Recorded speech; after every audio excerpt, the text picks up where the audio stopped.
nó mặt đâu mặt con. Hello hello.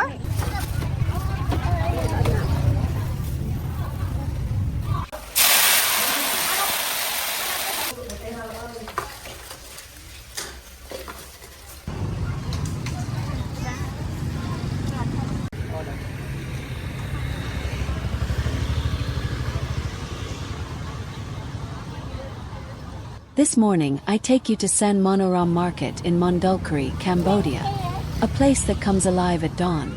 Every morning, many indigenous villagers bring fresh vegetables and fruits they've grown or foraged from the forest to sell before heading home. Locals told me that some sellers walk many kilometers on foot to reach the market. They come to sell their harvest and buy essentials like food, medicine, and household items before making the long journey back. Because they need to return early, they often sell quickly at fair prices, and buyers support them with kindness. No haggling, just what's reasonable. If you want the best produce, you have to arrive early morning. There's an abundance of naturally grown, chemical-free vegetables here. Pure forest freshness.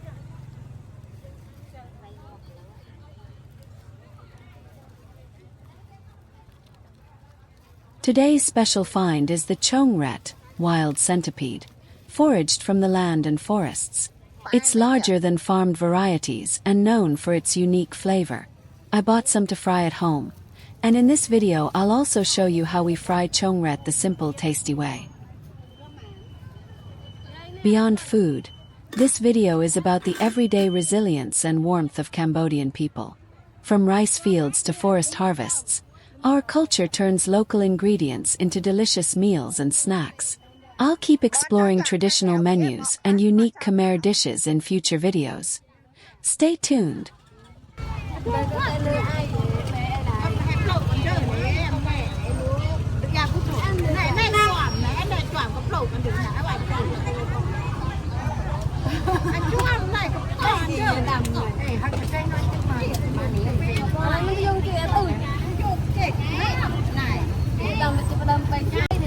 Cha giờ 7.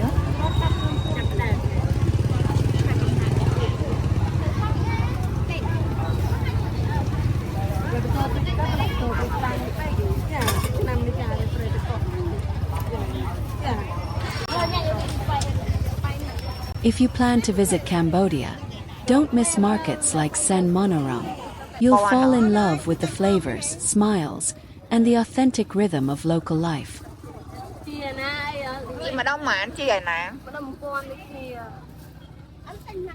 And if you enjoy these stories, please subscribe to my channel for more Cambodian street food journeys.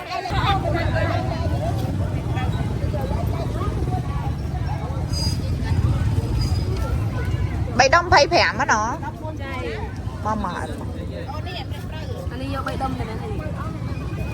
Mà anh bị đông năng ban ấy, nó sỏi. Thôi à nó. Anh nó mặt đông mạn con.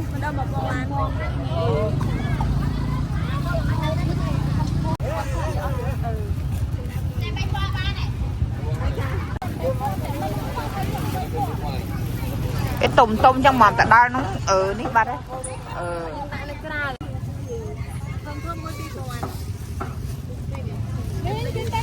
Mà tôi nói bong bay bị bay mà.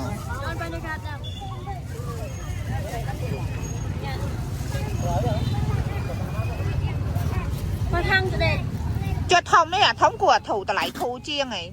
Thank you and see you in the next video. Thống pi pòn à. Giật. Ê anh em pon thèm mà nó đâu. Nó. Mà thông năng mới tiệm mà nó. Nó à thông mới tiệm mà. Bay nó pi pòn á, pi nó bay pòn á.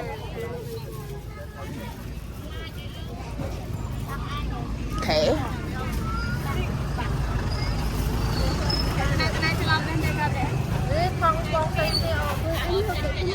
Nè cho đoạn lôi à nè, đó đó nè. Cái bông tin xong mình hào vậy. Thật quá sầm nhau mà khai nó chứ. Mẹ nạp lôi. cho đi lại kì cái slide kìa bóng cho ní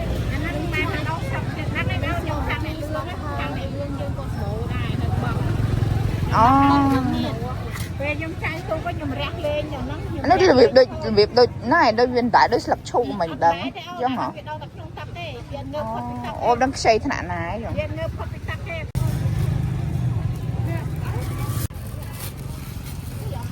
cho ní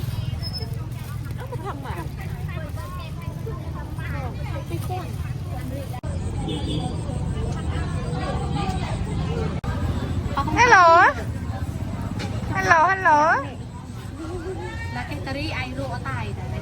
chân ní rồi nản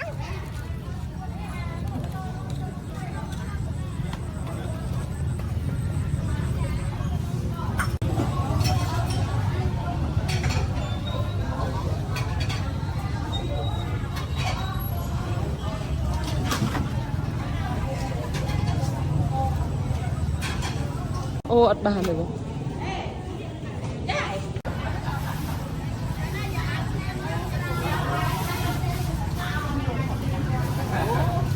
tim lụm mày lụm mấy cái mò hả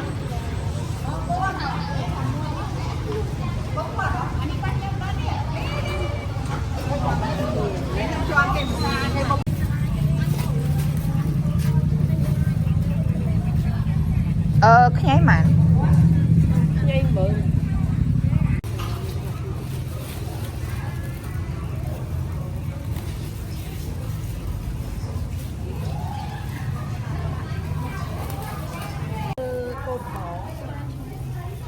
khà đâu thấy không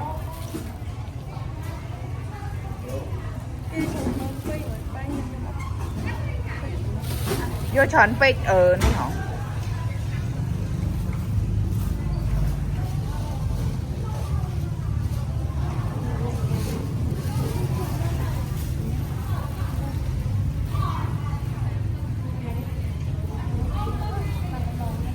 mở nè mà mở nè mà cái lỗ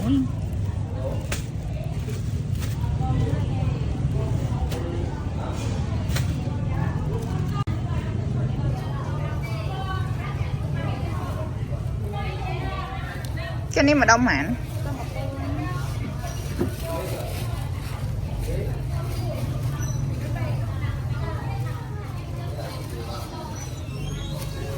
bay không tí pon phèm ok mẹ rằng hả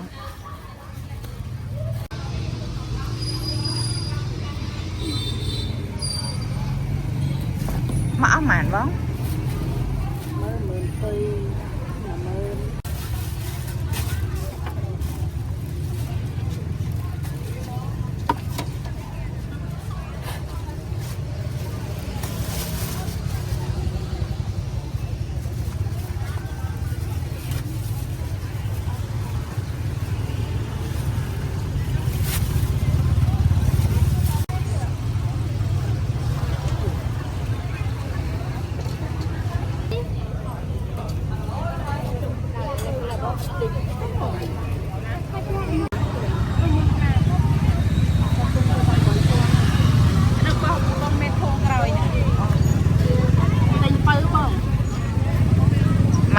tím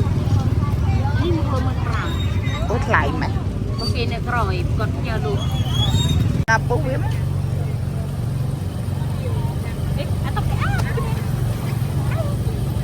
bạch bố hay giờ tao ăn nó mỏng nên giờ mà phai ní má nhưng bạch cho anh nặng ấy na giờ mua ní mỏng mạnh mà đông 2 គីឡូ 3 ឆ្នាំទៅគិតឲ្យ 2 គីឡូ អរគុណច្រើនអានេះមកដល់ម៉ាន1000ណ៎អត់ឆាយអត់ប៉ុណ្ណឹងបានទេបងច្រើនតិចទេប៉ុណ្នេះទេហើយជិះមកដាក់មកយ៉ាងនេះហ្នឹងហើយដាក់មួយគ្នាមកឆក់ចាក់ថង់ចេញទៅ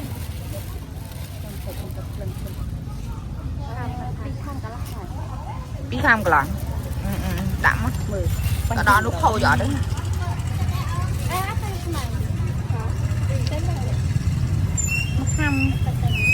Đậm mà đậm. Pi mà pon pram mà nó.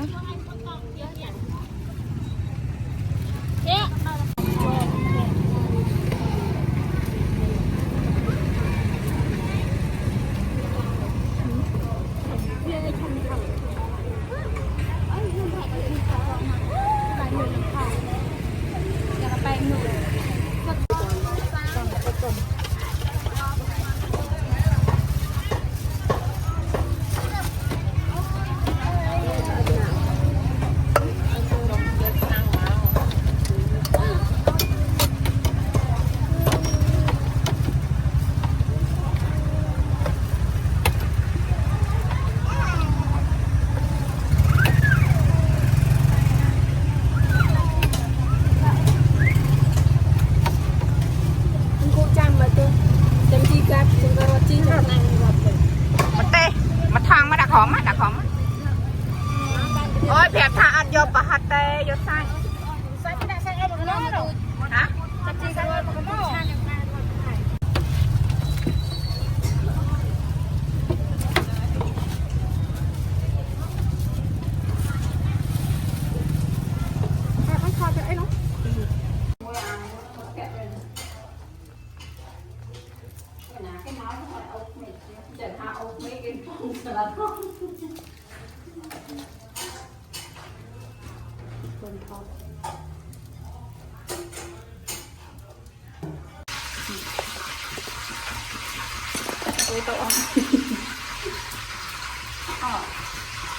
Đây bạn chưa bị lắm.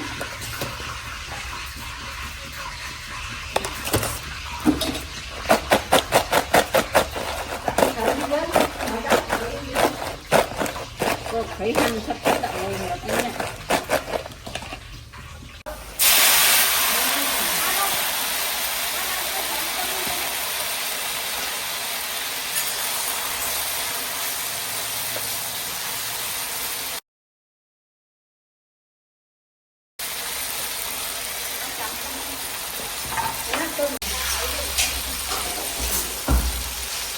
Tôi bóp chọt rồi, đầu tiên.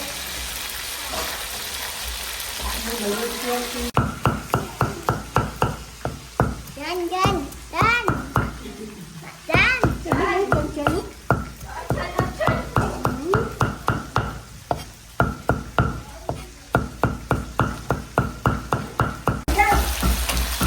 Cơm nào ăn cơm nào đã. Là cạp bạn tịnh mến. để thấy ăn không? Con thấy là con thấy rất là ngon. Nó trang mình đặt nước cấm không đó. Hãy đọc tên nhớ tóc ôm mạng được ôm lên ôm mạng nữa nhỉ? Lên tóc á. Mình chơi con ôm được không? Rồi mình em mình đi bỏ.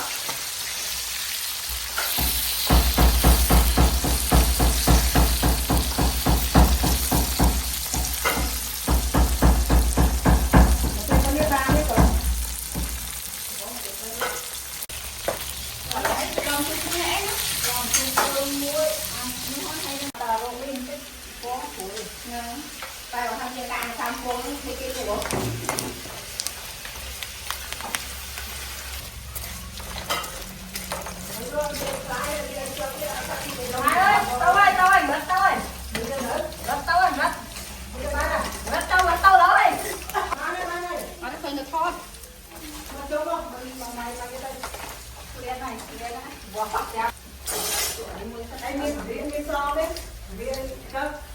Mai, tôi nhớ to ăn hả? Tôi nhớ to ra mới nói là